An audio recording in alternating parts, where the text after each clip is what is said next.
Swaminarayan friends, જે discussion કરતા હતા ડિસ્કશનની અંદર આગળ ચુંબકીય ક્ષેત્રમાં જ્યારે વિદ્યુતભારિત કણ ગતિ કરતો હોય ત્યારે એના ઉપર લાગતા બળના આપણે સમીકરણની વાત કરેલી હતી.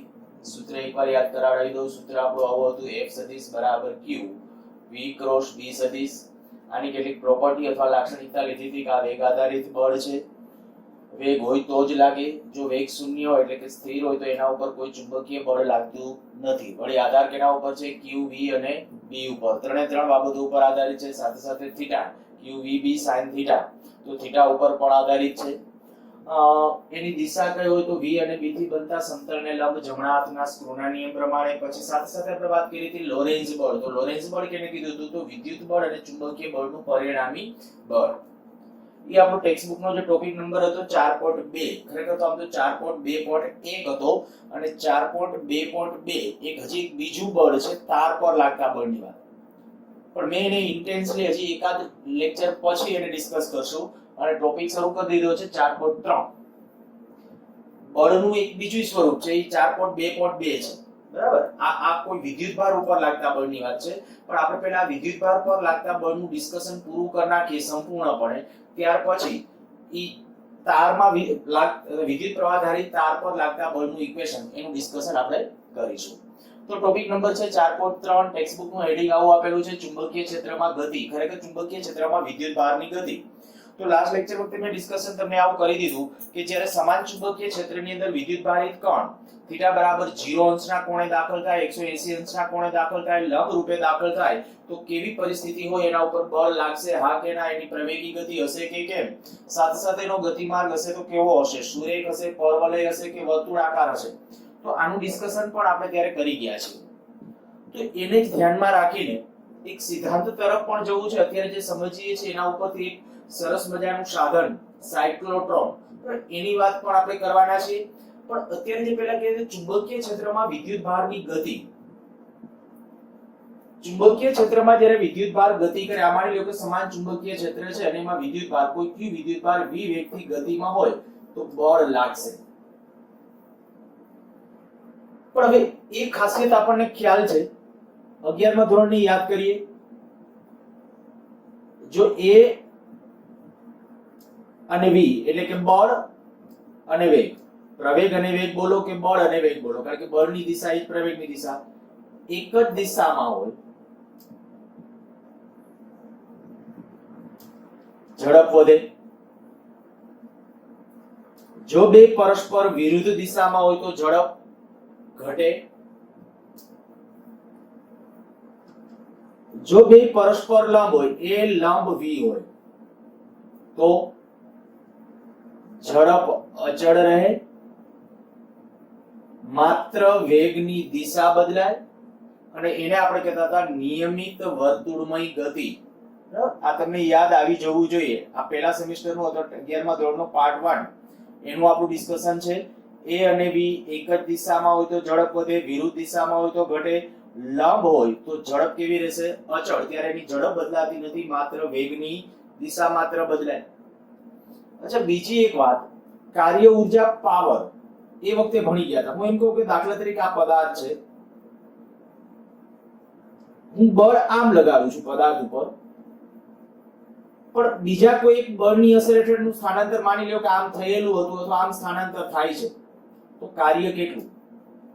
તો કે આ બળની અસર હેઠળ કાર્ય 0 થાય. કારણ કે તમને યાદ હશે મેં કાર્ય વખતે તમને એવું કીધું હતું કે પદાર્થ ઉપર બળ લાગતું હોય ત્યારે બળની દિશામાં જે સ્થાનાંતર થાય ને એ સ્થાનાંતર લેવાનું હોય તો જ કાર્ય મળે.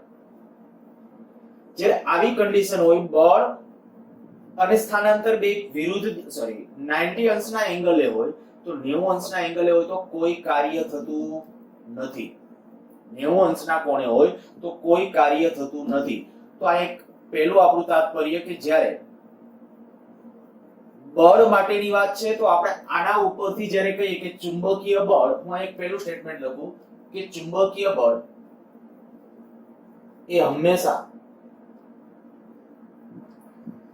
v સદિશને લંબ જ હોય.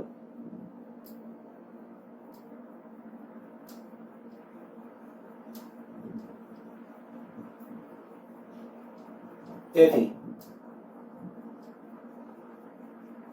વિદ્યુત ભારની ગતિ દરમિયાન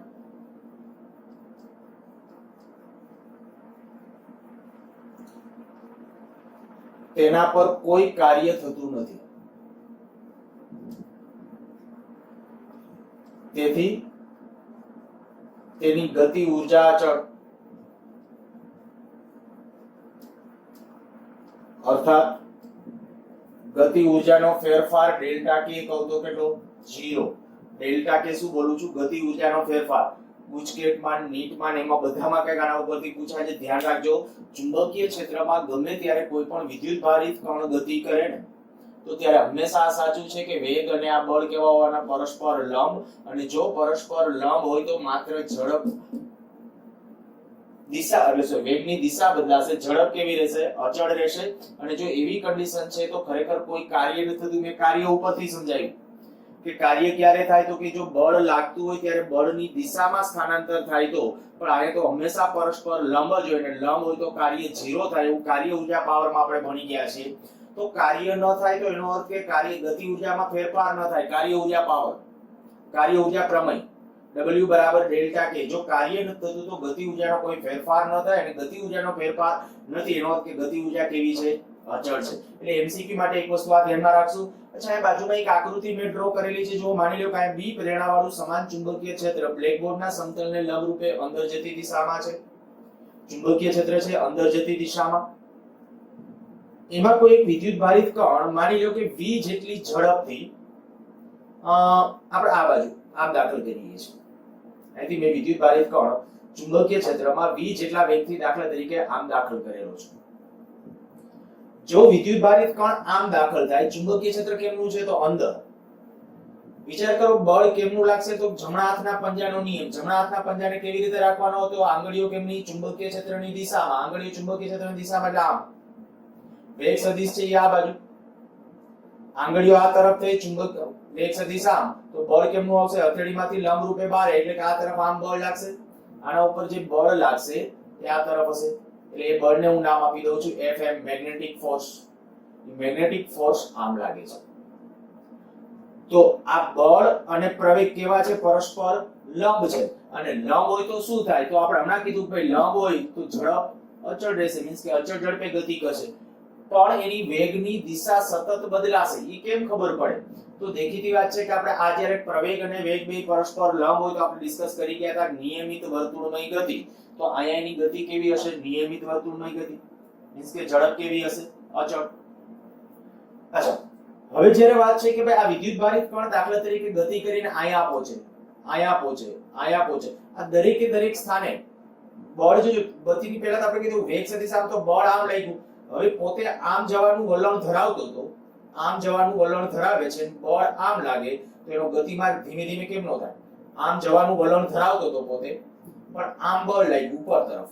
તો દેખીતી વાત થઈ ગઈ કે ધીમે ધીમે એના ઉપર પરિણામી આમ કઈ ઇફેક્ટ થશે, આમ વળતો જશે. એટલે નિયમિત વર્તુળની ગતિ થાય. અચ્છા, હજી કદાચ માની લો કે અહીંયા પહોંચ્યો, ઝડપ તો અહીંયા જેટલી હતી એટલી જ છે. જો અહીંયા જેટલી ઝડપ છે એટલી જ ઝડપ અહીંયા હોય, આ v જેટલી ઝડપ છે માની લ્યો અહીંયા, જો v જેટલી ઝડપ છે તો બળ કેમનું લાગતું હશે? વિચારો જમણા હાથના પંજાના નિયમ પ્રમાણે આંગળીઓ ચુંબકીય ક્ષેત્રની દિશામાં, અંગૂઠો વેગ સદિશની દિશામાં, તો બળ કેમનું લાગશે? આ બાજુ. હંમેશા આમાં બળ છે ને આ તરફ હશે, કેન્દ્ર તરફ. અહીંયા જુઓ તો અહીંયા બળ આ બાજુ હશે, કારણ કે વેગ સદિશ ત્યાં કેમનો હશે? તો વેગ સદિશ છે એ અહીંયા આ બાજુ. વેગ સદિશ આમ થયો, આંગળીઓ કેમની? અંદર તરફની દિશામાં. વેગ સદિશ આમ થયો તો પરિણામી બળ આવશે નીચે તરફ આવશે. સેમ વસ્તુ અહીંયા જ્યારે વિચારશો, અહીંયા કહો વેગ સદિશ આ બાજુ, તો ત્યારે જ્યારે એના ઉપર બળ લાગશે એ બળ આ બાજુ. તો આમાં કોઈ પણ સ્થાને તમે જોઈ શકો છો કે વેગ અને પ્રવેગ અથવા તો વેગ અને બળ એ હંમેશા પરસ્પર લંબ જ છે. મીન્સ કે એનો ગતિમાર્ગ કેવો છે? વર્તુળાકાર છે.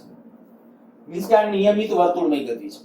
અચ્છા, તો એક વાત આ રહી કે નિયમિત વર્તુળમય ગતિ છે તો એને જરૂરી એવું કેન્દ્રગામી બળ મળી રહેવું જોઈએ.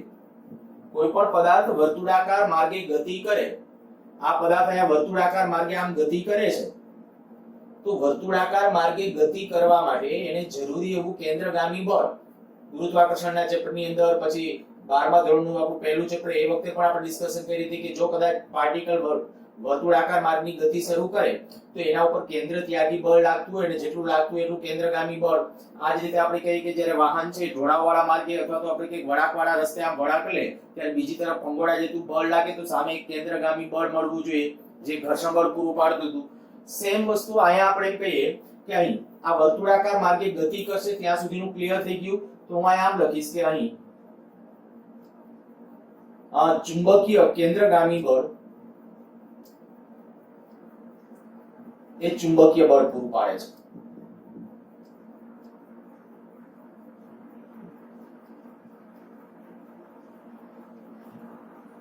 તો કેન્દ્રગામી બળ બરાબર ચુંબકીય બળ.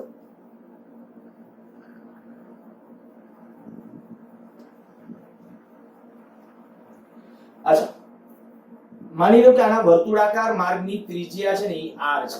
જો વર્તુળાકાર માર્ગની ત્રિજ્યા r હોય તો કેન્દ્રગામી કે કેન્દ્રત્યાગી સેન્ટ્રીપિટલ કે સેન્ટ્રી ફોર્સ તો એ જે આપણે કહીએ કે કેન્દ્રગામી બળ mv²/r. આ કેન્દ્રગામી બળ mv²/r બરાબર ચુંબકીય બળ. ચુંબકીય બળ કેટલું? તો કે જો વિદ્યુતભારિત કણ લંબ રૂપે હોય તો આપણે કહી શકાય કે ચુંબકીય બળ Fm કહીએ તો Fm બરાબર q v ક્રોસ b. આ સદિશ સ્વરૂપે જો એનું મૂલ્ય લખું તો Fm બરાબર q v b sin θ. આપણે અત્યારે લંબ રૂપે દાખલ થાય છે એની વાત કરીએ છીએ. બીજા કોઈ કોણે દાખલ થાય તો શું થશે એનું ડિસ્કશન પછી લાસ્ટમાં કરશું. QVB sin 90 તો આયા બળ કેટલું લાગશે? QVB આટલું બળ લાગતું હશે. જ્યારે લંબ રૂપે દાખલ થાય વિદ્યુતભારિત કણ ત્યારે આટલું બળ લાગશે તો આપણે કહીએ આ QVB જેટલું બળ. અને આના ઉપરથી જો આ પરિણામ એક એક v કેન્સલ કરો mv/r બરાબર qv. અર્થાત કે r ને જો સૂત્રનો કરતા બનાવો તો આવું થશે qmv/qb. ખૂબ કામનું પરિણામ. જ્યારે ચુંબકીય ક્ષેત્રમાં વિદ્યુતભારિત કણ v જેટલી ઝડપથી જો લંબ રૂપે ગતિ કરે તો એના વર્તુળાકાર માર્ગની ત્રિજ્યાનું સૂત્ર શું આવશે? તો કે r બરાબર mv/qb. ખાસ આથી જ્યારે પ્રશ્નોની વાત છે તો પ્રશ્ન માટે ડિસ્કસ કરીએ.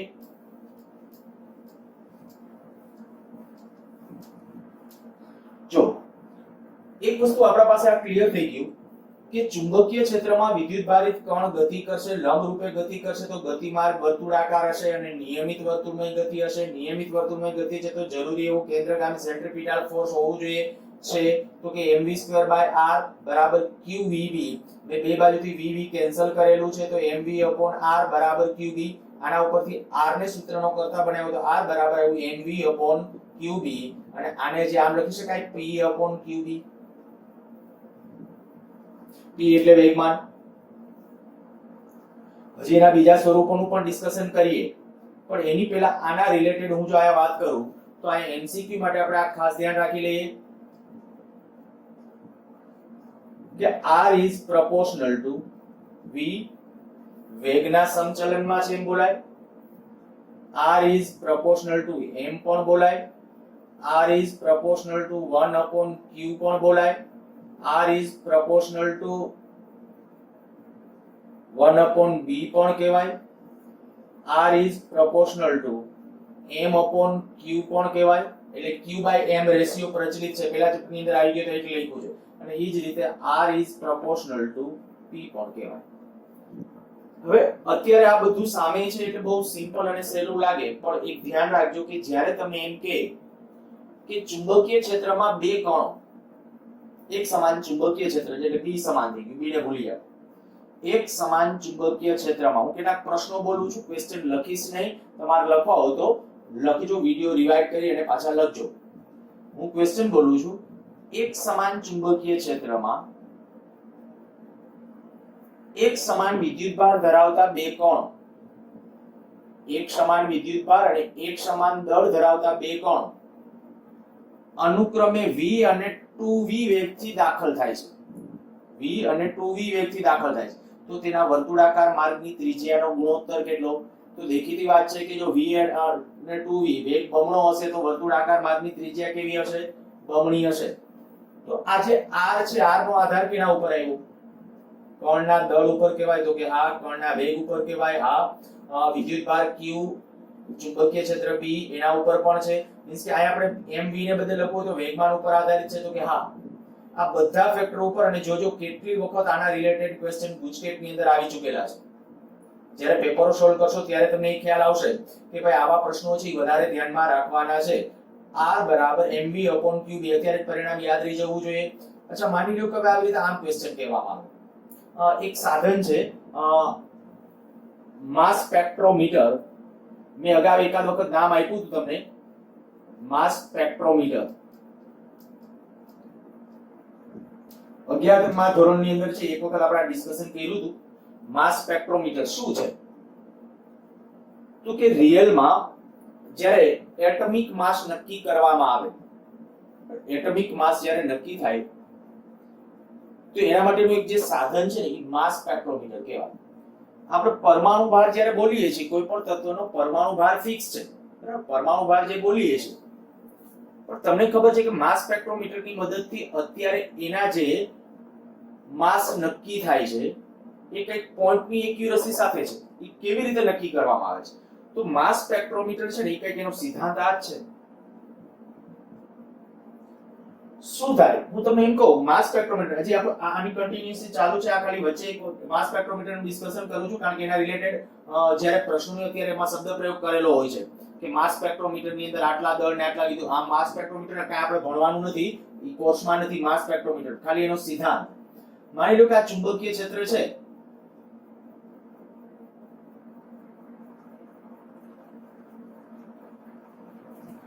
શું કરવામાં આવે, આ ચુંબકીય ક્ષેત્ર એક ચોક્કસ સમાન ચુંબકીય ક્ષેત્ર છે, ગમે એના વડે ઉત્પન્ન કરેલું હોય આ સમાન ચુંબકીય ક્ષેત્ર. હવે જે કોઈ તમને નવું તત્વ મળી આવ્યું, નવું તત્વ, એ નવા તત્વને ચોક્કસ પ્રક્રિયા વડે, હું બોલું છું ચોક્કસ પ્રક્રિયા વડે, એની બાષ્પ અથવા તો વરાળની અંદર કન્વર્ઝન અને એના પાર્ટિકલ્સ, એક સમાન દળ ધરાવતા એવા પાર્ટિકલ્સ અથવા જેને આપણે કહી શકાય કે ભાઈ નાનામાં નાના અણુ તૈયાર કરવામાં આવે. અને જ્યારે એને ચોક્કસ વેગથી, મેં એક શબ્દ પ્રયોગ અહીંયા કર્યો, એક સમાન દળની જ્યારે ચોક્કસ સંખ્યાના જેના પાર્ટિકલ્સ, નાના નાના પાર્ટિકલ્સ નોખા કરવાના, જ્યારે એને બી પ્રેરણાવાળા સમાન ચુંબકીય ક્ષેત્ર માની લો કે ચોક્કસ વેગથી v સમાન વેગથી આમ દાખલ કરો, બધાને દાખલા તરીકે અહીંથી દાખલ કર્યા, વિદ્યુતભાર છે એમના પાસે, નહીતર આપો વિદ્યુતભાર એમને, બરાબર. જે પાર્ટિકલ્સ છે એના જે નવું તત્વ તમને મળી આવ્યું, એ નવું તત્વ મળી આવ્યું એની અંદર મેં કીધું કે એને વિદ્યુતભાર છે, ન હોય તો વિદ્યુતભાર સમાન જથ્થાનો આપો, નહીતર ઘર્ષણમાંથી પસાર કરો ને એટલે એના પાસે વિદ્યુતભાર આવે. એટલે એમાં એ જ કરવામાં આવતું હોય છે પ્રોસેસ. પણ આપણે કહીએ કે એક સમાન વેગથી જ્યારે આમ લંબ રૂપે એક સમાન વેગથી દાખલ થાય તો શું થશે? તો પહેલી વાત તો આના ઉપર બળ કેમનું લાગે? વિદ્યુતભાર, આ ઘન વિદ્યુતભાર છે એ આમ ગતિ કરે તો ચુંબકીય ક્ષેત્ર આમ છે, ચુંબકીય ક્ષેત્ર આમ છે, વેગ સદિશ આ બાજુ છે, બળ કેમનું લાગશે? આમ ઉપર તરફ. આના ઉપર બળ આમ લાગશે. હવે બળ આમ લાગશે, પરિણામે એનો ગતિમાર્ગ કેવો હશે? આમ વર્તુળાકાર થશે, આવી રીતે આમ વર્તુળાકાર ગતિમાર્ગ થશે. પણ એ જ્યારે વર્તુળાકાર ગતિમાર્ગ થશે, એ વર્તુળાકાર ગતિમાર્ગની ત્રિજ્યાનો આધાર કેના ઉપર? તો કે r બરાબર mv/qb. તો બધાનો વેગ સરખો હતો, વિદ્યુતભાર પણ સરખો છે, ચુંબકીય ક્ષેત્ર સમાન છે. જેનું દળ વધારે હશે, જેનું દળ ઓછું હશે ને એને અનુરૂપ એની ત્રિજ્યા, કોકની ત્રિજ્યા આમ હશે, કોઈની ત્રિજ્યા વધારે હશે. આ ઓછે તો તરત સમજી લેવાનું કેટલાક કણો જ્યારે માસ સ્પેક્ટ્રોમીટર ની અંદર છે ને એમાં સ્પેક્ટ્રમ મેળવવામાં આવે, એ આખો એક સ્પેક્ટ્રોગ્રાફ હોય. જેવું અહીંથી વિદ્યુતભારિત કણ છે ને અહીંથી આમ જાય ને વર્તુળાકાર માર્ગે થઈને અહીંથી અહીંયા ભટકાય ને એટલે અહીંયા પ્રકાશના ટપકાઓ મળે. હવે કેટલી સંખ્યાના અમુક સમયમાં કેટલા પ્રકાશના ટપકાઓ મળે એના ઉપર ખબર પડે કે ભાઈ આટલા કણો અહીંયા આવ્યા ને આટલા કણો અહીંયા આવ્યા.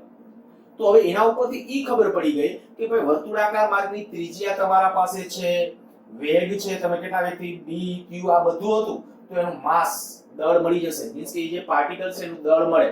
જેમ કે ક્લોરીનના કંઈક બે સમસ્થાનિકો હોય તો ક્લોરીનના એ જે બે સમસ્થાનિકો 17 ક્લોરીન 35 37 લગભગ, બરાબર. તો એ જે છે તો આપણે કહી શકાય 17 ક્લોરીન 35 હશે, એ કદાચ અહીંયા આવતું હોય તો 17 ક્લોરીન 37 ના અણુ અહીંયા આવતા હશે ક્યાંક ઉપર, કારણ કે દળ જ્યારે વધશે એટલે એના વર્તુળાકાર માર્ગની ત્રિજ્યા વધશે. તો આપેલ જથ્થાની અંદર કેટલા પ્રમાણની અંદર કયું દ્રવ્ય છે એ નક્કી કરવા માટેનું આપણું સાધન છે એટલે માસ સ્પેક્ટ્રોમીટર છે. કઈ રીતે કામ કરે છે એ ખાસ અહીંયા સમજી લેજો. બરાબર. આવી રીતે આપણે ટેક્સ્ટ બુક ની અંદર એક ટોપિક છે, આ આપણો ટેક્સ્ટ બુક નો નથી પણ ખાલી સમજવા માટે મેં કીધું કે આમ ઓબ્જેક્ટ એમસીક્યુ માં એમાં છે તમને આ ઉપયોગમાં લઈ શકે છે અને એના આધારે પૂછી શકે છે. બરાબર. એટલે અહીંયા તમે ખાલી નોંધ કરીને લખવું હોય તો આટલું એક લખી શકશો કે અહીં આ દાખલા તરીકે r1 ત્રિજ્યા અને આની ત્રિજ્યા r2 કહીએ. અહીં જે કણો માટે દળ વધુ હશે m વધુ તેની ત્રિજ્યા વધુ હશે. આ સિદ્ધાંત પરથી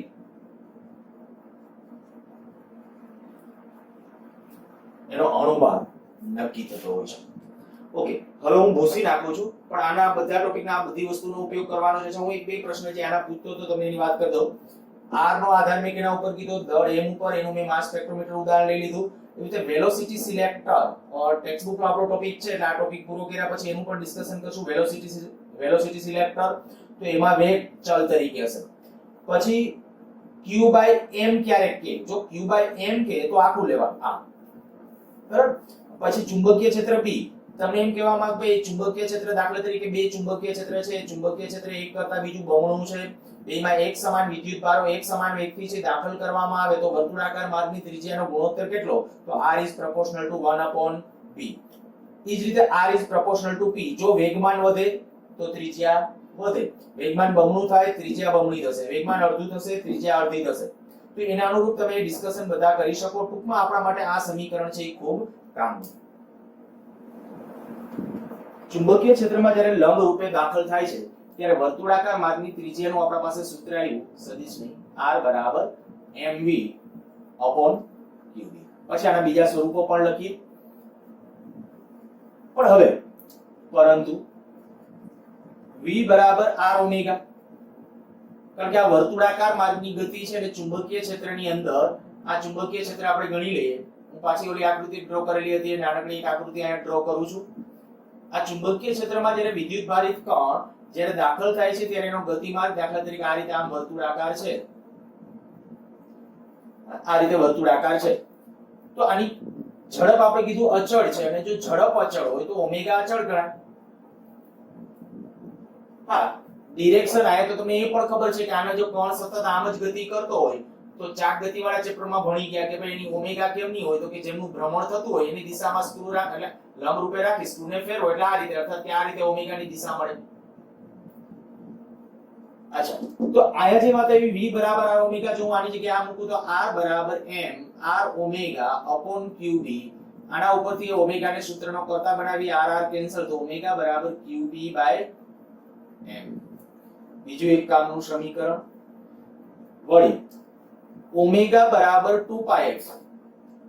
ફ્રીક્વન્સી જો આના ભ્રમણની ફ્રીક્વન્સી f હોય તો પરિણામ આવું થશે 2πf બરાબર qb upon m અર્થાત કે f બરાબર qb upon 2π m. અને જો આનું વ્યસ્ત લઈ લઈએ તો આવર્તકાળ t બરાબર 2π m upon qb. આ પણ પરિણામો ખૂબ સરસ. જેમ r નું સમીકરણ તમને યાદ રહી ગયું r બરાબર mv upon qb. બરાબર. એના ઉપરથી એક સમીકરણ યાદ છે તો એના ઉપરથી આ બધા સમીકરણો તમે લખી જ શકો. ઓમેગા બરાબર qb m. આ જે છે એના ઉપરથી આપણે આ સમીકરણ કે આયા જે આવ્યા qb upon 2π m અને એનું વ્યસ્ત કરનાર 2π m upon qb. પણ આ બધાની ખાસિયત જુઓ તો આ બધા જે ઇક્વેશન છે ને એ v થી સ્વતંત્ર છે. જો એમાં ક્યાંય ઝડપ v નથી. આયા જે v આપણે કારણ કે હકીકત આયા આવતું હતું v આવતું હતું ઝડપ. આ ત્રિજ્યાનો આધાર ઝડપ ઉપર છે. આનો ઇનડાયરેક્ટલી અર્થ એવો થાય કે આ ચુંબકીય ક્ષેત્રમાં દાખલા તરીકે તમે કોઈ વિદ્યુત ભારિત કણ છે એકને v વેગથી દાખલ કરો અને એકને 2v વેગથી દાખલ કરો. જો બાકીની ટર્મિનોલોજી સરખી હોય મીન્સ કે m સરખું હોય q સરખું હોય અને b સરખું હોય સમાન વિદ્યુતભારો દળ સમાન હોય સમાન ચુંબકીય ક્ષેત્રમાં તમે દાખલ કરો છો લંબ રૂપે, તો ત્યારે એવા સંજોગોમાં એના ભ્રમણ, એનો આવર્તકાળ બદલાતો નથી, મીન્સ કે એની આવૃત્તિ નથી બદલાતી અથવા તેની કોણીય આવૃત્તિ બદલાતી નથી. ગુજકેટમાં લગભગ 2 કે 3 વાર પૂછ્યો છે. સીધું આમ તમને કીધું હોય કે કણની ઝડપ છે એ બમણી થાય છે, તો નીચેનામાંથી કઈ ભૌતિક રાશિ બદલાતી નથી. પછી આપ્યું એનો વર્તુળાકાર માર્ગની ત્રિજ્યા, એનું વેગમાન, આવા શબ્દ પ્રયોગો કરેલા હોય. તો આપણે એક ધ્યાન રાખીએ કે જ્યારે વાત આવે કે ભાઈ v બદલો ને, તો આ એકેય બદલાતું નથી. અને એમાં ખાસ વધુ પડતું છે ને આવર્તકાળને ફોકસમાં રાખવું. આવર્તકાળ એટલે એક પરિભ્રમણ પૂર્ણ કરવા લાગતો સમય, મીન્સ કે હમણાં આપણે ઓલું કદાચ માસ સ્પેક્ટ્રોમીટરની વાત કરતો તો એમાં આમ કીધું પાર્ટિકલ અહીંથી આમ દાખલ થયો, પાછો અહીંથી બહાર આવે, બીજો પાર્ટિકલ ભલે મોટા સર્કલ ઉપર જાય, બહાર આવવાનો સમય બેનો કેવો સરખો. થોડું આશ્ચર્ય લાગશે કે ભાઈ ચુંબકીય ક્ષેત્રમાં જ્યારે આપણે કે એકને મોટા પથ ઉપર હાલવાનું છે, એકને નાના પથ ઉપર હાલવાનું છે, તો એવું કેમ? તો કે આ વેગ આધારિત બળ છે અને જેનો વેગ વધારે છે બળ જાજુ લાગશે. અને પરિણામે આપણે કહી શકાય કે ચુંબકીય ક્ષેત્રમાં એના પરિભ્રમણનો આવર્તકાળ કેવો રહેશે? સરખો રહેશે. ખાસ ફોકસ કરજો, ખાસ હાઇલાઇટ કરજો આ વસ્તુને કે વેગથી અથવા ઝડપથી સ્વતંત્ર છે, ગમે ત્યારે એ બદલો છો તો ન બદલાય. બીજું, આ આવર્તકાળ t છે અથવા તો આ ઓમેગા છે એને કેના તો q/m ઉપર આધારિત છે. હું આપણે આવર્તકાળ અથવા આવૃત્તિ કોઈ એકને ફોકસમાં રાખું. ચાલો આપણે કહીએ કે આવૃત્તિ રાખીએ. ચાલો આવૃત્તિ માટે આવૃત્તિ f is proportional to એક તો q/m, આ રેશિયો. આ q/m એટલે તમને ખબર છે એને શું બોલાય? વિશિષ્ટ વિદ્યુતભાર. q/m એને કહેવાય વિશિષ્ટ વિદ્યુતભાર.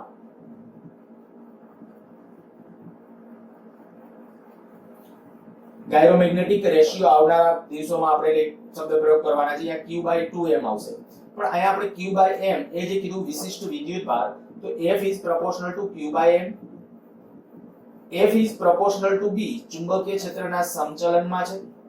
અચ્છા, માની લ્યો તમને હવે આના ઉપરથી આવા ક્વેશ્ચન તૈયાર કરીને આવા કહેવામાં આવે કે એક સમાન ચુંબકીય ક્ષેત્રની અંદર એક ઇલેક્ટ્રોન અને એક પ્રોટોન, એક સમાન ચુંબકીય ક્ષેત્રમાં એક ઇલેક્ટ્રોન અને એક પ્રોટોન લંબ રૂપે દાખલ થાય છે, તો તેના પરિભ્રમણની આવૃત્તિ અથવા આવર્તકાળ, પછી નીચે ઓપ્શન આપ્યો f1 બરાબર f2, f1 less than f2, f1 greater than, તો તરત જ આ મગજ દોડવું જોઈએ કે જો પરિભ્રમણની આવૃત્તિની વાત છે f ની, તો એનો આધાર કેના ઉપર છે? એક ઇલેક્ટ્રોન એક પ્રોટોન મેં કીધો, તો બેના વિદ્યુતભાર કેવા? સરખા. એક પ્લસ હશે એક માઈનસ હશે તો બળ વિરુદ્ધમાં થશે. એક આપણે આમ કહીએ કે આમ વિદ્યુતભાર કે એક આમ ગતિ કરશે, બીજો આમ ગતિ કરશે ચુંબકીય ક્ષેત્રમાં, એટલે આ ચુંબકીય ક્ષેત્ર હોવું જરૂરી છે. તો ચુંબકીય ક્ષેત્રમાં એક આમ જશે, બીજો આ ડિરેક્શનની અંદર જશે. એનાથી આપણે કે આવર્તકાળ આવૃત્તિમાં શું ફેર પડે? ડિરેક્શનમાં, એનાથી કાઈ ન ફેર પડે, બરાબર? તો f બરાબર qb/2πm. મેં કીધું વિદ્યુતભાર ઇલેક્ટ્રોન પ્રોટોન બેના સરખા, સમાન ચુંબકીય ક્ષેત્ર હતું, દળ જેનું જાજુ ને એના ભ્રમણની આવૃત્તિ ઓછી. મીન્સ કે એનો આવર્તકાળ, દળ જેનું વધારે એનો આવર્તકાળ વધારે. આવર્તકાળ વધારે એટલે પરિભ્રમણ પૂર્ણ કરવા માટે લાગતો સમય વધારે. સમજી ગયા છો આટલું? બરાબર. હું આ સૂત્રોની આજુબાજુ રમું છું, એનો અર્થ થોડોક વ્યવસ્થિત રીતે કરજો. ભાઈ આ ગુજકેટ લેવલ ને સામાન્ય નીટના લેવલના ક્વેશ્ચન પણ આના ઉપરથી ઘણીવાર પૂછ્યા છે. જીના લેવલમાં આવ્યા છે પણ કેવા, એમાં થોડું એડિટિંગ કરીને હવે આના ઉપરથી આપણે ક્વેશ્ચન ઉપર જશું આગળ. પણ હજી આ મેં કીધું ક્વેશ્ચન પૂરતું એક વખત તમારા મનમાં રિવાઇઝ કરો. સમીકરણો આટલા આવડવા જોઈએ. r બરાબર mv/qb, પછી ઓમેગા બરાબર qb/m, f બરાબર qb/2πm, t બરાબર 2πm/qb. આ એક કામ તો આવડતું હશે એટલે બાકીના બધા આવડશે. મેં આ કીધું, આ ખાસ ધ્યાન રાખજો કે ઝડપથી સ્વતંત્ર છે કોણ? ઓમેગા, આવૃત્તિ, આવર્તકાળ આ બધા છે એ v થી ઝડપથી સ્વતંત્ર છે. અચ્છા, વેગમાનથી સ્વતંત્ર છે એમ બોલાય?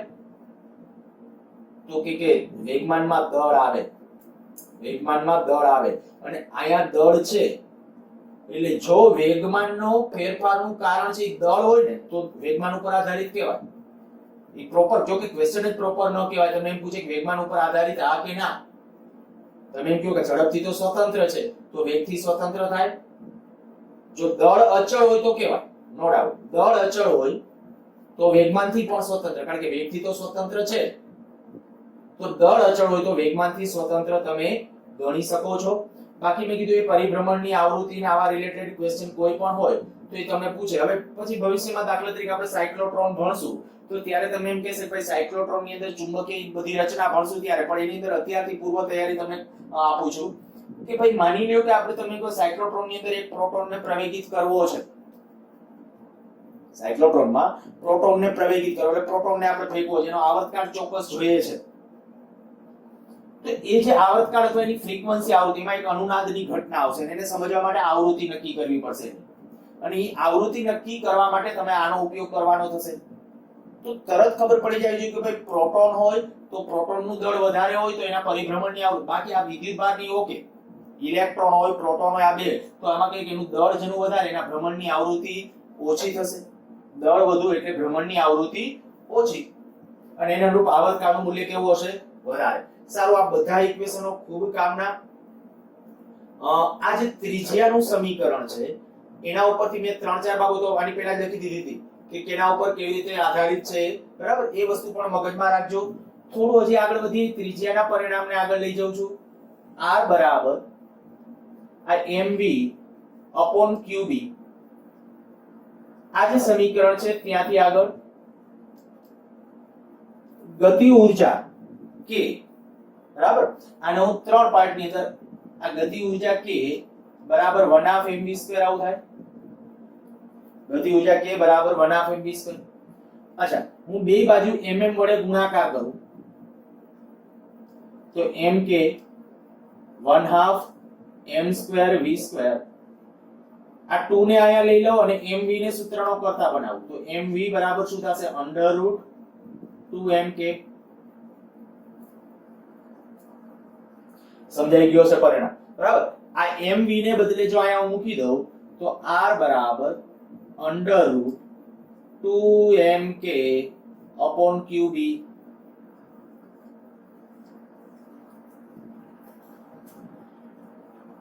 જો ગતિ ઊર્જાના સંદર્ભમાં હોય. અચ્છા, જ્યારે તમને એમ કે પાર્ટિકલ ને ચોક્કસ ઝડપથી અથવા ચોક્કસ વોલ્ટેજથી v જેટલા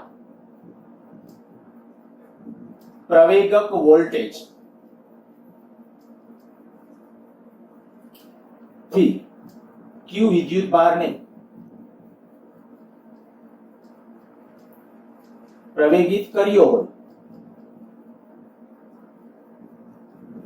v જેટલા પ્રવેગક વોલ્ટેજ વડે કોઈ q વિદ્યુત ભારને પ્રવેગિત કર્યો હોય તો qv બરાબર 1/2 mv². આ નવું ન લાગતું હોવું જોઈએ.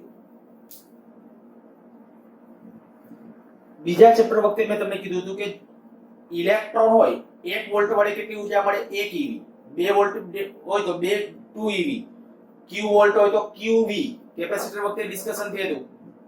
તો vq ઈ ઊર્જા કયા ઊર્જાના સ્વરૂપમાં? અહીંયા આપણે કહેવાનો અર્થ શું છે? ચુંબકીય ક્ષેત્રમાં જ્યારે આપણા પાર્ટિકલ દાખલ થશે, બરાબર, આપણે એને વેગ આપવાનો છે. ચુંબકીય ક્ષેત્રમાં જ્યારે વિદ્યુતભારિત કણ અંદર એન્ટર થાય છે ત્યારે આપણે એને વેગ આપવાનો છે. પણ વેગ છે એ વેગને બદલે તમને ના આપ્યું એમ ન કે આટલા વેગથી દાખલ કરો, એમ કે પાર્ટિકલને આટલી ગતિ ઊર્જા આપી છે તો ગતિ ઊર્જા વાળું કે તો આ સૂત્ર યાદ કરવાનું.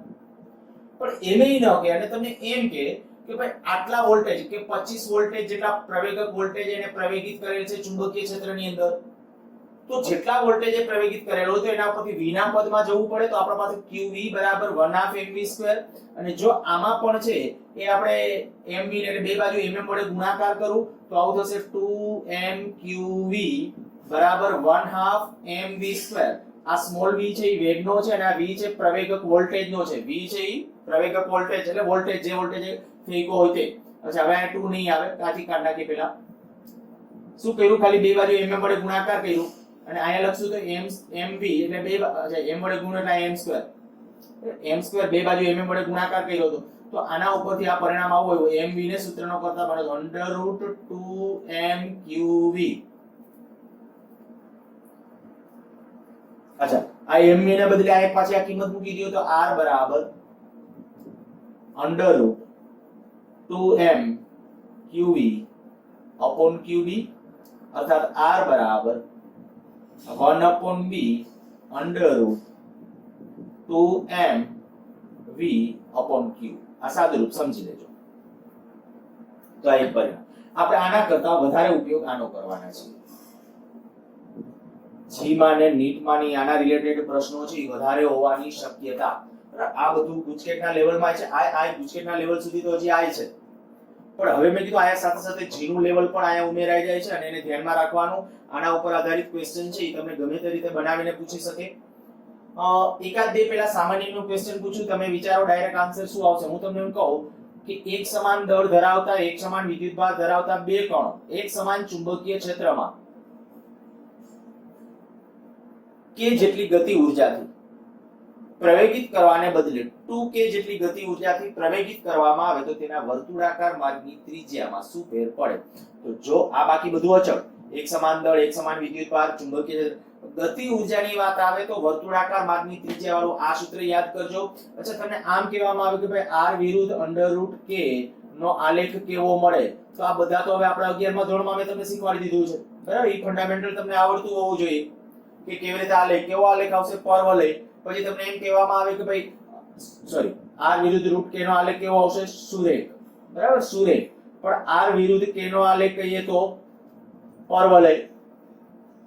તો આવા પ્રકારે કદાચ ક્વેશ્ચન પૂછી શકે તમને. સુરેખ હશે તો ઢાળ ધ્યાનમાં રાખવાનો. બીજો કોઈ શેપ હશે તો કે તો ત્યારે એવા સંજોગોમાં ઢાળ એટલે તમારે એનું વિકલન કરીને દર્શાવવું પડે. પણ ઈ જી વાળા બાળકો ધ્યાન રાખજો. આપણે 11th ની અંદર ફંડામેન્ટલ લેક્ચરો વખતે તમને આવું કીધેલું હતું કે જ્યારે કદાચ આ r બરાબર √2mk /qb આવું ડિસ્કશન છે, એમાં હવે તમને એમ કહેવામાં આવે કે ભાઈ આ r વિરુદ્ધ k ના આલેખનો ઢાળ શું થાય, તો r નું k ની સાપેક્ષ વિકલન કરી નાખો. જે મળે એમાં k રહેશે અંદર, પણ ઈ કારણ કે પરવલય હોય કે ઈ હોય તો એનો ઢાળ સતત બદલાતો જોવાનો. પરવલય હશે, ઉપવલય હશે કે કોઈ પણ, તો એ બદલાવાનો છે અને ચલમાં જ મળે એનો. પણ r વિરુદ્ધ k નો r નું k ની સાપેક્ષ વિકલન કરો ઈ એનો ઢાળ મળે. એવી રીતે માની લ્યો કે આને તમને આવું કહી દીધું r બરાબર 1/b √2mv / q. તો આના ઉપરથી હું તમને કહું કે r વિરુદ્ધ v નો આલેખ અથવા વોલ્ટેજ પ્રવેગક વોલ્ટેજ બમણા કરવામાં આવે તો ત્રિજ્યામાં શું ફેર પડે. ઢગલાબંધ પ્રશ્નો આના ઉપરથી તૈયાર કરી શકાય, બરાબર. તમે તમારું કામ એટલું છે કે જુદા જુદા મટીરીયલ જોઈએ, આ સૂત્રો સામે રાખી અને મટીરીયલમાંથી છે આના ત્રિજ્યાના અને એના રિલેટેડ ક્વેશ્ચન છે એ સોલ્વ કરવા. એટલે ખાસ આ ત્રિજ્યાના સમીકરણ અને હજી છે તમને આપણા પાસે વર્તુળાકાર માર્ગની ત્રિજ્યાના જે સમીકરણો છે r બરાબર mv / qb p / qb √2mk / qb √2mqv / qb. ખાસ આ બધા સમીકરણો છે એ ફોકસમાં રાખજો અને સમીકરણો ઉપરથી કેટલી વેરાયટીના ક્વેશ્ચન આવે. ટૂંકમાં ચુંબકીય ક્ષેત્રમાં જ્યારે તમને એમ કહે ને કે વર્તુળાકાર માર્ગની ત્રિજ્યાની કાંઈક વાત છે, પછી જો ગતિ ઉર્જા હોય તો આ સૂત્ર યાદ કરી નાખવાનું, પીડી હોય વિસ્થિતિમાન હોય તો આને યાદ કરી નાખવાનું છે, વેગમાનની વાત હોય તો આ, અને ઝડપની વાત હોય તો આ સમીકરણનો ઉપયોગ કરશો. અને આના આધારે તમે એના વર્તુળાકાર માર્ગની ત્રિજ્યા નક્કી કરી શકો, અથવા ત્રિજ્યા આપી હોય તો બાકીના પેરામીટર પણ નક્કી કરી શકાય. પણ મેં કીધું એના માટે થોડા તમારે તમારી રીતે પ્રશ્નો સોલ્વ કરવા જોઈશે. હું એકાદ બે ક્વેશ્ચન આવ કે આ ડિસ્કશન કરીએ, પૂછાયેલ ક્વેશ્ચન માં જ લઉં. દાખલા તરીકે ક્વેશ્ચન આવી રીતે આમ લઈએ, એક સમાન ગતિ ઉર્જા સાથે એક પ્રોટોન, એક ડ્યુટેરોન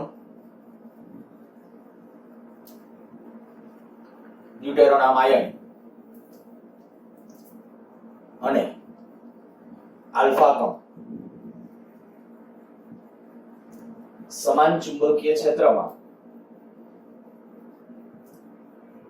લંબ રૂપે દાખલ થાય તો તેમની ત્રિજ્યાઓનો ગુણોત્તર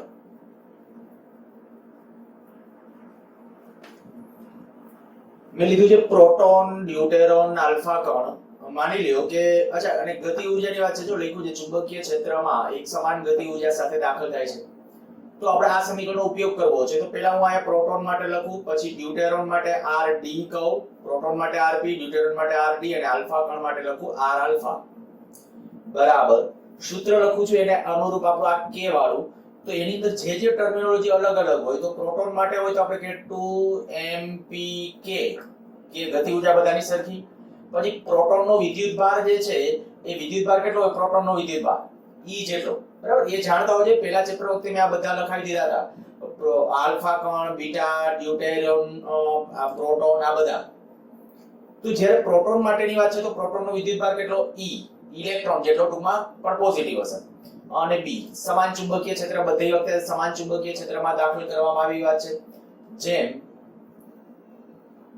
ડ્યુટેરોન માટે લખો તો 2m, ડ્યુટેરોનનું દળ એને md કહું છું, ગતિ ઊર્જા કે ડ્યુટેરોનનો વિદ્યુતભાર. એક કામ કરીએ, પહેલા અહીંયા છે ને પ્રોટોનનો વિદ્યુતભાર આમ લખું qp, અહીંયા લખું ડ્યુટેરોનનો વિદ્યુતભાર qd * b. પછી એ જ રીતે લખીએ આલ્ફા કણ માટે તો √2m alpha k upon q alpha b. જો આની અંદર જેટલું કેન્સલ થાય છે બધું કેન્સલ કરી શકશો તો 2kb બધામાંથી કેન્સલ કરી નાખો. અહીંયા જે રહેશે એમાં વર્ગમૂળ mp છેદમાં પ્રોટોનનો વિદ્યુતભાર મૂકી દો હવે E. જેમ ડ્યુટેરોનનું દળ કેટલું, તો ડ્યુટેરોનનું દળ હોય 2mp, પ્રોટોનના કારણ કે ડ્યુટેરોન આયન એટલે બે, ડ્યુટેરોન આયન એટલે એક પ્રોટોન અને એક ન્યુટ્રોન. હાઇડ્રોજનના ત્રણ સમસ્થાનિકો, સામાન્ય હાઇડ્રોજન, ડ્યુટેરિયમ અને ટ્રિટિયમ. તો સામાન્ય હાઇડ્રોજનમાં એક પ્રોટોન માત્ર હોય, ડ્યુટેરિયમની અંદર એક પ્રોટોન અને એક ન્યુટ્રોન હોય, એટલે એનું દળ કેટલા જેટલું થશે તો કે લગભગ બે પ્રોટોનને સમતુલ્ય, છેદમાં એનો ચાર્જ, તો કે પ્રોટોન એક જ હોય એટલે ચાર્જ તો E જેટલો જ હશે. જેમ આલ્ફા કણ માટે લખો તો આલ્ફા કણનું દળ કેટલું હોય, તો આલ્ફા કણનું જે દળ હશે એ 4 ગણું હશે પ્રોટોનના દળ કરતું, તો 4mp અપોન એનો ચાર્જ કેટલો, બે પ્રોટોન અને બે ઇલેક્ટ્રોન, બે પ્રોટોન અને બે ન્યુટ્રોન હોય, તો આપણે ત્યારે કહી શકીએ બે પ્રોટોન જેટલું એટલે આવું થશે. તો આના ઉપરથી આ E બધી બાજુથી કેન્સલ કરી નાખો, √mp કેન્સલ, તો અહીંયા વધશે m 1, જેમ અહીંયા વધશે √2, જેમ જો અહીંયા શું વધશે, અહીંયા 4 નું વર્ગમૂળ, તો અહીંયા 1 જ થઈ જશે. તો આનો અર્થ એવો થઈ ગયો કે અહીંયા વર્તુળાકાર માર્ગની ત્રિજ્યાનો ગુણોત્તર આવો આવ્યો. હવે આ એક પૂછાઈ ગયેલો છે, પણ આના ઉપરથી બીજા ક્વેશ્ચન જુઓ. હું તમને આવી રીતે આમ ક્વેશ્ચન બનાવીને કહું, એક સમાન ગતિ ઊર્જાથી, ઓકે ફરીથી, એક આલ્ફા કણને કે જેટલી ગતિ ઊર્જા સાથે સમાન ચુંબકીય ક્ષેત્રમાં લંબ રૂપે દાખલ કરવામાં આવે છે તો તેના વર્તુળાકાર માર્ગની ત્રિજ્યા r છે. તો તેના વર્તુળાકાર માર્ગની ત્રિજ્યા r છે. આટલા જ વેગથી, આટલી જ ગતિ ઊર્જાથી આલ્ફા કણને સમાન ચુંબકીય ક્ષેત્રમાં દાખલ કરવામાં આવે લંબ રૂપે, તો એના વર્તુળાકાર માર્ગની ત્રિજ્યા કેટલી હશે? પહેલા મેં કીધું આલ્ફા, અચ્છા બીજી વખતે પાછો આલ્ફા બોલ્યો, ફરીથી આખી રકમ ફરીથી બોલું છું. કે જેટલી ગતિ ઊર્જાથી આલ્ફા કણને સમાન ચુંબકીય ક્ષેત્રમાં લંબ રૂપે દાખલ કરવામાં આવે તો તેના વર્તુળાકાર ગતિ માર્ગની ત્રિજ્યા r છે. આલ્ફા કણને દાખલ કર્યો કે જેટલી ગતિ ઊર્જાથી વર્તુળાકાર માર્ગની ત્રિજ્યા કેટલી r. તો કે જેટલી ગતિ ઊર્જા સાથે પ્રોટોનને સમાન ચુંબકીય ક્ષેત્રમાં લંબ રૂપે દાખલ કરીએ તો તેના વર્તુળાકાર માર્ગની ત્રિજ્યા કેટલી? વિચારો આન્સર શું આવશે? આના ઉપરથી જવાબ છે જ. તમે અહીં જોઈ શકો છો કે પ્રોટોન, ડ્યુટેરોન, આલ્ફા, તો આ તો એક છે. એનો અર્થ એવો કે આલ્ફા કણ અને પ્રોટોન, જો આલ્ફા કણ અને પ્રોટોન એ બેનો ગુણોત્તર આ એક એટલે એનો અર્થ શું થયું કે બેની ત્રિજ્યા સરખી. ક્યારે? પણ ગતિ ઊર્જા સરખી હોય તો ગતિ ઊર્જા સમાન. કે ગતિ ઊર્જા મેં બે કિસ્સામાં કીધી. પછી બીજી પરિસ્થિતિ જો તમે કહો ઝડપ સમાન છે તો ઝડપ સમાન હોય તો પરિસ્થિતિ બદલાઈ જાય. જો એક સમાન ઝડપથી દાખલ કરેલા હોય, આ બધા કણોને હું અહીંયા બાજુમાં એમ લઉં કે એક સમાન ઝડપથી દાખલ કરેલા હોય, આને આ દાખલા માટે જો ઝડપ એક સમાન હોય,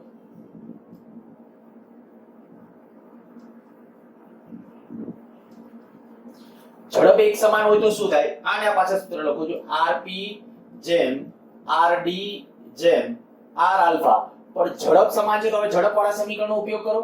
તો આપણે કે પ્રોટોન માટે mpv qp p જેમ mdv qdb જેમ આલ્ફા છે તો m alpha v q alpha.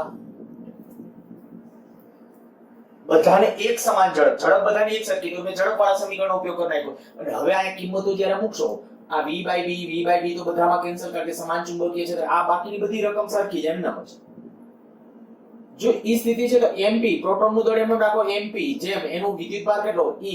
અચ્છા ડ્યુટેરોન માટે તો કે ડ્યુટેરોન માટેનું દળ કેટલું 2mp વિદ્યુતભાર કેટલો e જેટલો અને અહીંયા દળ કેટલું 4 ગણું 4mp વિદ્યુતભાર 2e.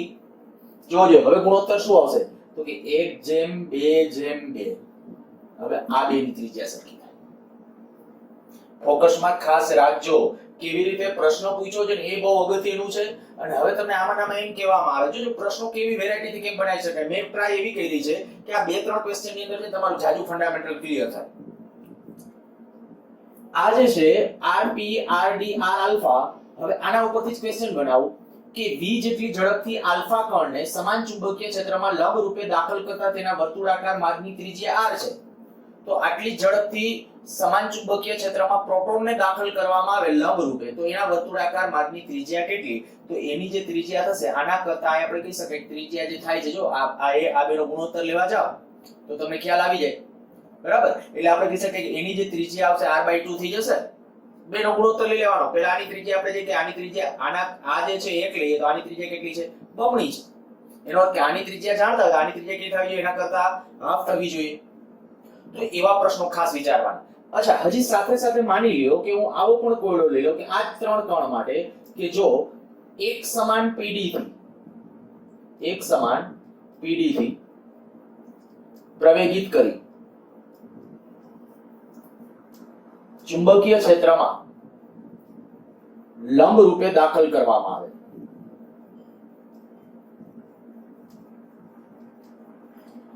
જો એક સમાન પીડી થી પ્રવેગિત કરી અને ચુંબકીય ક્ષેત્રમાં લંબ રૂપે દાખલ કરવામાં આવે તો rp જેમ rd જેમ r આલ્ફા.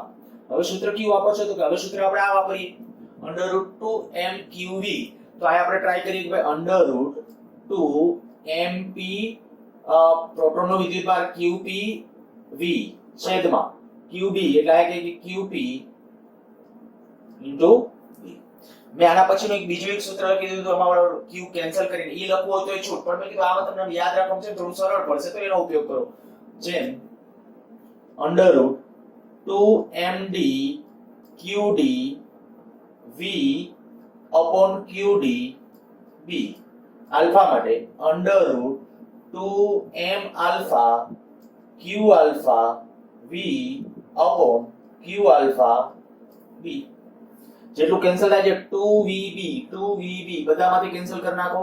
જે વધશે એની અંદર ચાલો અહીંયા પ્રોટોન એમનામ જ પ્રોટોનનું દળ એમનામ રાખો પ્રોટોનનો વિદ્યુતભાર તો કે e અહીંયા પાછો અહીંયા છેદમાં કેટલો તો કે પ્રોટોનનો વિદ્યુતભાર e જેમ ડ્યુટેરોન માટે તો કે ડ્યુટેરોનનું દળ કેટલું પ્રોટોનના દળ કરતા બમણું ગુણ્યા ડ્યુટેરોનનો વિદ્યુતભાર તો e જ હોય છેદમાં e જેમ આલ્ફા કણનું દળ કેટલું તો કે 4mp પણ એનો વિદ્યુતભાર કેટલો 2e એના છેદમાં 2e. બસ હવે સાદું રૂપ આપો me આ બધું તો mp બધા એ તો કેન્સલ થઈ ગયા. અહીંયા કેટલું રહ્યું તો કે 1 જેમ અહીંયા કેટલું રહેશે √2 જોજો બરાબર. અહીંયા કેટલું વધશે તો કે આ જે 4 દુ 8 એટલે 2 એટલે અહીંયા રહેશે √2 જો જોઈ. તો આયા વર્તુળાકાર માર્ગની ત્રિજ્યાનો ગુણોત્તર આવો આવ્યો 1 જેમ √2 જેમ √2. એટલે હવે આમાંથી આ ખાલી આ 3 પ્રશ્નો કરાવ્યા ને એમાંથી સેજ એકવાર વિચારી લ્યો કેટલા પ્રશ્નો તૈયાર થઈ શકે. હું એમ કહી દઉં કે ભાઈ એક સમાન ગતિ ઊર્જા સાથે એક પ્રોટોન અને એક આલ્ફા કણ તો એની ત્રિજ્યાનો ગુણોત્તર તો એ પ્રોટોન અને આલ્ફા નહીં તો કે પ્રોટોન અને આલ્ફાનો ગુણોત્તર 1 જેમ 1. પછી એમ કહું પ્રોટોન અને ડ્યુટેરોનની ત્રિજ્યાનો ગુણોત્તર તો આ ડ્યુટેરોન અને આલ્ફાનો તો આ ગુણોત્તર આવશે. એવી રીતે આ બધામાં એવા ગુણોત્તર પૂછી શકાય. બીજું તમને એમ કે ભાઈ સમાન ચુંબકીય ક્ષેત્રમાં કે જેટલી ગતિ ઊર્જાથી દાખલ કર્યો પ્રોટોનને તો એની ગતિ ઊર્જા ત્રિજ્યા r છે, ત્રિજ્યા r છે, તો આટલી જ ગતિ ઉર્જાથી આલ્ફા કણને દાખલ કરવામાં આવે લંબ રૂપે, તો એની ત્રિજ્યા કેટલી થશે? તો એ સોલ્વ કરવામાં પણ આ હકીકત ખૂબ કામ આવશે. કદાચ જરૂર લાગે તો આ ફરીથી રિવાઇન્ડ કરજો આટલો સેક્શન, અને સતત મગજમાં રાગોડવાનું ટ્રાય કરજો. હું જે કહેવા માંગુ છું એનો ખાસ સમજવાનો ટ્રાય કરજો, અને આના રિલેટેડ પ્રશ્નો જે બુકની અંદર આપેલા હોય બુકની અંદર પ્રશ્નો પણ સોલ્વ કરવાનો પ્રયત્ન કરજો. તો આજે આપણી વાત થઈ આપણા ત્રિજ્યાવાળા સમીકરણો. પછી જે આવર્તકાળવાળા ને એ જે સમીકરણ, તો આવર્તકાળનું સમીકરણ શું હતું? તો આવર્તકાળ p બરાબર 2πm upon qb. બરાબર, આ આવર્તકાળનું આપણું સમીકરણ હતું. અને આવૃત્તિનું સમીકરણ હતું, એવી રીતે ઓમેગાનું સમીકરણ હતું. પણ આ જે છે તો એમાં આપણને ખબર છે કે ભાઈ આ જે છે કેનાથી? તો કે ઝડપથી સ્વતંત્ર છે. બરાબર, ઝડપથી સ્વતંત્ર. અચ્છા, ગતિ ઉર્જા ઉપર આધારિત કહેવાય કે નહીં? તો કે ગતિ ઉર્જા માટે ખાસ એ ધ્યાન રાખો, જો કણનું દળ નથી બદલાતું તો ગતિ ઉર્જા ઉપર આધારિત નથી.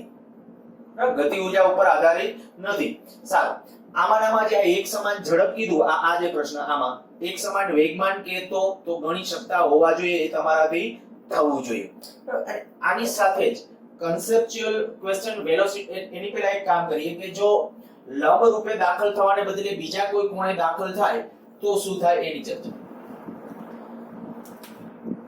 માની લો કે આ ચુંબકીય ક્ષેત્ર છે, બ્લેકબોર્ડના સમતલને લંબ રૂપે અંદર જતી દિશા.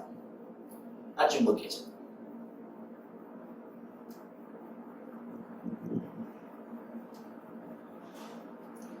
એમાં હું યામ પદ્ધતિ લઈ લઉં છું. આમ x અક્ષ, આમ લઈ લે y અક્ષ, z અક્ષ આ રીતે આમ હશે. આ ચુંબકીય ક્ષેત્ર કઈ દિશામાં છે? તો ચુંબકીય ક્ષેત્ર છે એ કેવું તો કહેવાય -k ની દિશામાં છે. કે z અક્ષ બારે લીધી તો -z અક્ષ અંદર તરફ હશે. ચુંબકીય ક્ષેત્ર કેમનું છે? અંદર જતી દિશામાં છે. જો આને અનુરૂપ હું વેગ, જ્યારે આપણે પાર્ટિકલ છે યા કે કણ વિદ્યુતભાર, ધન વિદ્યુતભાર માની લ્યો કે હું અહીંયા બરાબર ઉગમ બિંદુ પાસેથી આ q ચાર્જ આ દિશામાં દાખલ કરું તો વર્તુળાકાર માર્ગની ગતિ તો ક્લિયર થઈ ગયું. બરાબર, વર્તુળાકાર માર્ગની ગતિ એ ક્લિયર થઈ ગયું. હું અત્યારે ઈ વર્તુળાકાર માર્ગની ગતિ, પછી હજી એના નીટ ને જી લેવલના પ્રશ્નો માટે હજી એક લેક્ચર લઈશ જ અને એનું ડિસ્કશન કરશું. બરાબર, અત્યારે હું ત્રણેય ને કોમન ચાલે, નીટ, જી અને ગુજકેટ, એવા જ પ્રકારના ક્વેશ્ચન હું વધારે ડિસ્કશન કરું છું. ચુંબકીય ક્ષેત્રની અંદર જો પાર્ટિકલ છે બીજા કોઈ કોણે દાખલ થાય, માની લો કે એક અક્ષ સાથે કંઈક ચોક્કસ અંશના કોણે, આ થીટા કોણે દાખલ થાય છે. XY સમતલમાં આ ચોક્કસ કોણે v જેટલા વેગથી દાખલ થાય છે. આ કોણ આવી રીતે દાખલ થયો. શું કરશો? તો કે હવે તમને એક ખ્યાલ આવી જવો જોઈએ કે જ્યારે કોણ આયા v જેટલા વેગથી આમ જો દાખલ થાય છે એક અક્ષની દિશા સાથે થીટા કોણે, તો હું આવું કરું કે આ વેગના છે ને બે ઘટકો લઉં. વેગનો આ બાજુનો ઘટક થાય v cos થીટા અને વેગનો આ બાજુનો ઘટક થશે v sin થીટા. હવે યાદ કરો કે આ જે આવ્યું v cos થીટા અને v sin થીટા, તો v cos થીટા તો આ બાજુ છે ને, v sin થીટા છે એ કેમનું છે? ઉપર તરફ છે. ચુંબકીય ક્ષેત્ર કેમનું છે? અંદર તરફ. ચુંબકીય ક્ષેત્ર મેં લીધું છે અંદર તરફની દિશા.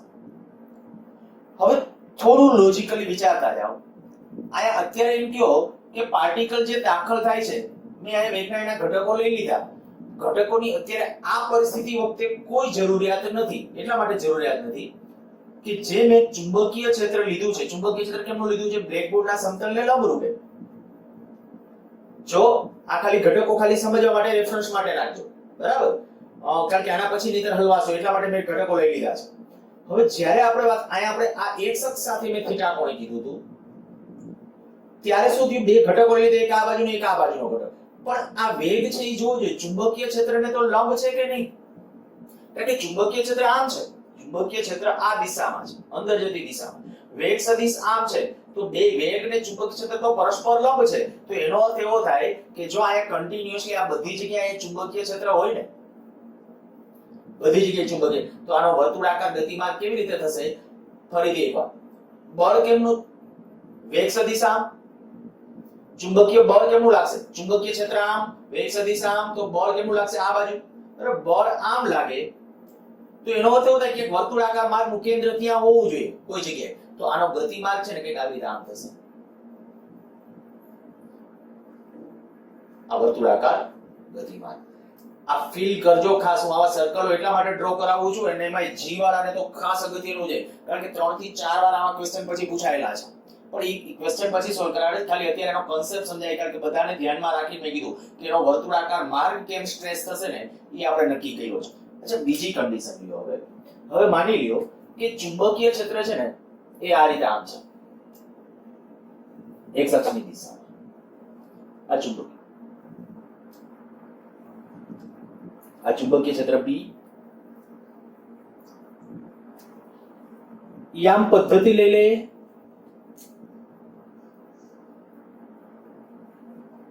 આમ એક અક્ષ, આ y અક્ષ, આ z અક્ષ. ધારો કે આપણો વિદ્યુત ભારિત કણ આ એક અક્ષ સાથે પણ હવે ચુંબકીય ક્ષેત્ર સાથે બોલાય, થીટા કોણે દાખલ થાય છે.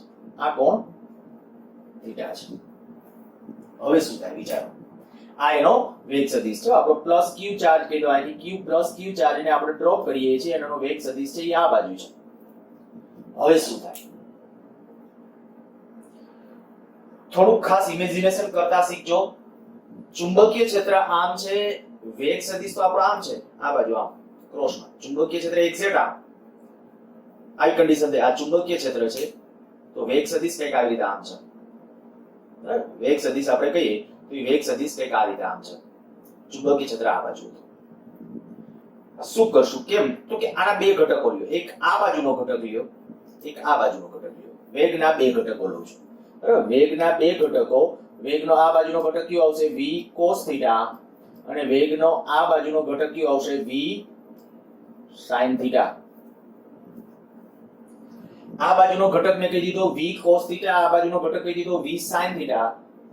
તો બીજી વાત, આ v ચુંબકીય ક્ષેત્ર B અને v cos θ એક જ દિશામાં થશે. એક જ દિશામાં હોવાથી તેને કારણે ચુંબકીય બળ ન લાગે. તેથી તે દિશાની ઝડપ v cos θ જેટલી અચળ હશે.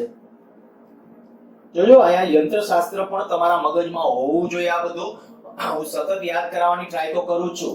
જો B છે એ ચુંબકીય ક્ષેત્ર આમ છે અને v cos θ એમનો આવ્યો તો આપણે હમણાં જ આગલા લેક્ચર વખતની ડિસ્કશન વખતે કરી ગયા, આજે ડિસ્કશન કર્યું કે જો B અને v એક જ દિશામાં હોય, કારણ કે આ વેગ આધારિત બળ છે. જો v F સમીકરણ શું હતું? F બરાબર q v cross b. F બરાબર q v ક્રોસ b. એને જો મૂલ્યના સંદર્ભમાં લખો તો F બરાબર q v b sin θ.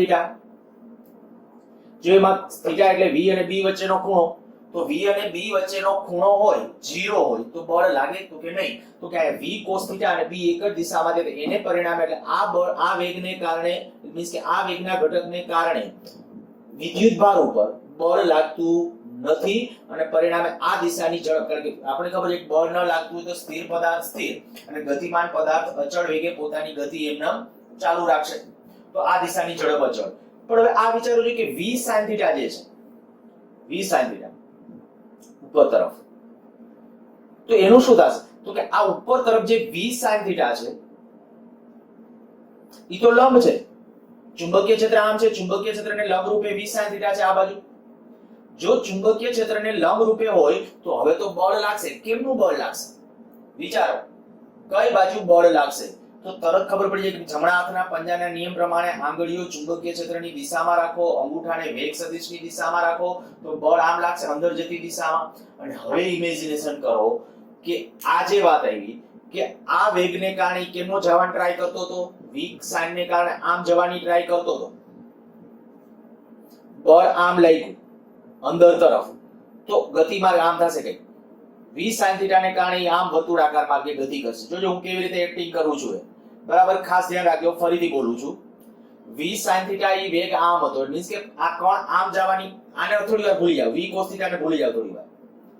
હવે v sin θ છે, ઈ v sin θ જે વેગ આમ જવાનું વલણ ધરાવતો હતો, પણ જેવો આમ જવાનું વલણ આવ્યું તો તરત ચુંબકીય બળ લાગ્યું. કેમનું લાગે? તો કે બળ આમ લાગ્યું, અંદર જતું બળ લાગ્યું. બળ આમ લાગે, વેગ આમ જવાનું વર્તણૂક હતી, તો પરિણામી ગતિમાર્ગ કેવો થાય? તો પરિણામી ગતિમાર્ગ જુઓ જો આવી રીતે આમ થશે, અહીંથી આમ કરીને આમ જશે, આમ વર્તુળાકાર માર્ગ થાય. અહીં તો આપણને ખબર પડી કે ચુંબકીય ક્ષેત્રમાં આનો ગતિમાર્ગ કેવો હશે? v sin θ જેટલો વેગ અચળ, v sin θ જેટલી આ બાજુનો જે ઝડપ ઘટક છે ઈ ઘટક જેટલો, તો આપણે કહી શકાય કે ત્યારે આટલી ઝડપથી વર્તુળાકાર માર્ગે ગતિ કરશે. ઈ વર્તુળાકાર માર્ગની એની ઝડપ કેટલી અચળ હશે? v sin θ. ઈ v sin θ જેટલી ઝડપથી આમ ગતિ કરશે, આમ વર્તુળાકાર માર્ગે.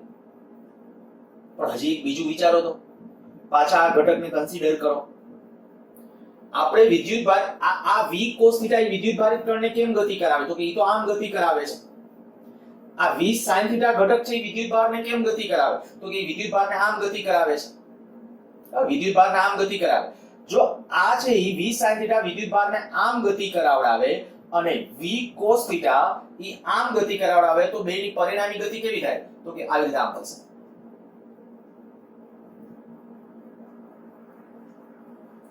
આ ઇમેજિનેશન કરી શકતા હોવા જોઈએ, બરાબર. અને દરેક વખતે હું તમને એમ કહું કે માની લ્યો કે આ છે ને એક્ઝેક્ટ જ્યાં દાખલ થયો છે ને x અક્ષ સાથેનો આ કોણ, આ x અક્ષ છે, માની લ્યો આ આપણી x અક્ષ છે.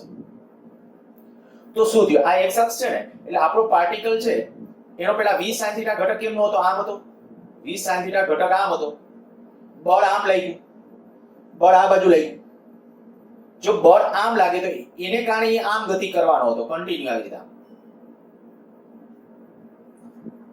કન્ટિન્યુ આયા સતત આને દરેક વખતે ટચ કરે, બરાબર. ઓલો જો v cos θ હોત જ નહીં, v cos θ ન હોત તો શું થાત? તો કે આયા ગતિ કેટલા રાખત? બહુ સ્પીડ બહુ મોટી હોય, કેટલી હોય એ આપણે એની આવર્તકાળની નક્કી કરો એટલે તમને ખ્યાલ આવી જશે પછી. પણ આયા આપણે એમ કહીએ કે સતત આવી રીતે આમ ગતિ કરે છે, બરાબર. સતત આયા ટચ થાય છે.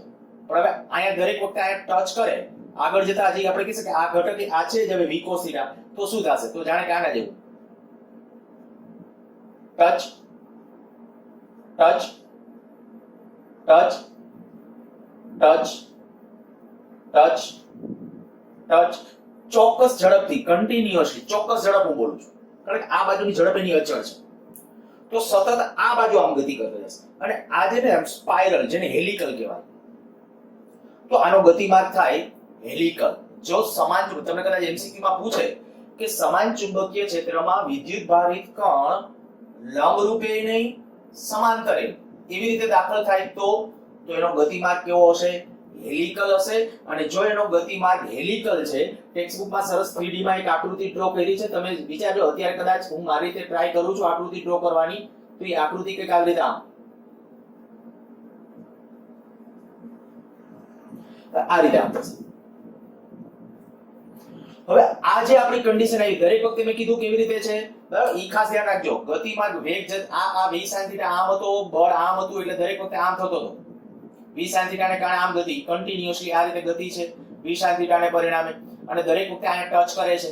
પણ હવે v cos θ આમ ઢસડશે, જો એમનું ઢસડશે તો આવી કન્ડિશન થશે સતત, બરાબર. આ બાજુ સતત થશે.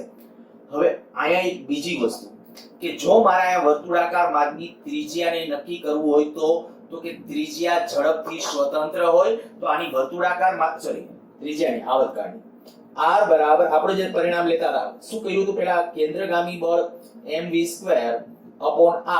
આ જરૂરી એવું કેન્દ્રગામી બળ કોણ પૂરું પાડે? ચુંબકીય બળ, બરાબર. આપણે આવું સમીકરણ લખ્યું હતું. હવે આમાં હું ચેન્જ કરું છું, આ સમીકરણની અંદર ચેન્જ કરીએ તો થશે આવું. ચેન્જ શું? તો કે અહીંયા જે છે ખરેખર વેગ, જે આ વેગ છે એના બે ઘટકો, એક આ ઘટક અને એક આ ઘટક. પણ એમાં વિચારવો જોઈએ કે ભાઈ વર્તુળાકાર માર્ગની ત્રિજ્યા માટે કયો v sin θ જવાબદાર છે? તો આમ લખીએ mv sin θ વર્ગ છેદમાં r. વર્તુળાકાર માર્ગની ત્રિજ્યા માની લો કે r છે, તો અને qvb એમાંય પાછો કહે કે વેગનો વેગ કેટલો? તો કે આ v sin θ ઘટક જ લખવો પડે, v sin θ * b. તો શું આવશે? તો કે આની અંદર જ્યારે વિચારો તો આમાં તમને ખબર પડી જાય કે ભાઈ v sin θ એક v sin θ કેન્સલ થશે mv સ્ક્વેર નહીં mv sin θ upon r બરાબર qb અને આના ઉપરથી કહી શકશો r બરાબર mv upon mv sin θ upon qb. તો આના ઉપરથી કઈક પ્રશ્ન પૂછ્યા છે તમને એમ કે સમાન ચુંબકીય ક્ષેત્રમાં એક કોણ v ઝડપ તમને આપી દે એમ કે ચુંબકીય ક્ષેત્ર સાથે ત્રિસંસના કોણે દાખલ થાય તો એની ત્રિજ્યા કેટલી? તો ત્રિજ્યા પણ એક એ કહી દઉં કે જો આવર્તકાળ પૂછે તો 2πn upon qb, આવૃત્તિ પૂછે qb upon 2πn અને કોણીય આવૃત્તિ પૂછે તો qb upon n. આમાં કોઈ ચેન્જ નહીં. થોડુંક જો સેન્સ હશે તમને ખ્યાલ આવી જ ગયો હશે કે આવું શું કામ છે, કારણ કે આ બધા વેગથી સ્વતંત્ર છે. હવે તમે v sin θ થી ઘા કરો તોય ભલે ને v થી ઘા કરો તોય ભલે, ગમે એનાથી ઘા કરો, આમ એને આવર્તકાળને એની સાથે લેવા દેવા જ નથી. v કે v sin θ કે v cos θ કે એની સાથે તો એનો ઇનડાયરેક્ટલી અર્થ એવો થઈ ગયો કે ભલે ઈ આયા કદાચ આનો હોત ને v cos θ તોય શું કરત? તો કે માની લ્યો કે ભાઈ એનો આવર્તકાળ છે ને એ આપણે એમ કે ભાઈ આવર્તકાળ છે એ 1 માઇક્રોસેકન્ડ છે તો બરાબર અહીંયાથી 1 માઇક્રોસેકન્ડ આયા આડે ટચ કરત, 1 માઇક્રોસેકન્ડ સતત આયા ટચ, આમ વર્તુળાકાર મારી ગતિ કર્યા 1 માઇક્રોસેકન્ડ દરેક વખતે ટચ કરે ત્યાં 1 માઇક્રોસેકન્ડ. પણ હવે આ છે તો કે તોય કાઈ વાંધો નથી. 1 માઇક્રોસેકન્ડ થઈ આયા ટચ કરશે, 1 માઇક્રોસેકન્ડ થઈ પાછું આયા ટચ કરશે, 1 માઇક્રોસેકન્ડ થઈ પાછી આયા ટચ, સતત સમય તો ઈ ના છે આવર્તકાળના સમયમાં, કારણ કે સમય છે એને ક્યાંય ઝડપ સાથે લેવા દેવા નથી. તો આવા પ્રશ્નો પૂછી શકે. પણ થોડાક હજી આથી હાઈ લેવલના અમુક ક્વેશ્ચન્સ છે અને એનું ડિસ્કશન આપણે કરશું કદાચ નેક્સ્ટ લેક્ચર અથવા નેક્સ્ટ ને એના પછીનો લેક્ચર વખતે છે એ એમસીક્યુ ની આવતા લેક્ચરની અંદર છે સાયક્લોટ્રોન ને એ બધું લેશું અને એનું ડિસ્કશન કરશું. બહુ સરસ ટોપિક છે એના રિલેટેડ. અત્યારે આ પૂરું કરીએ.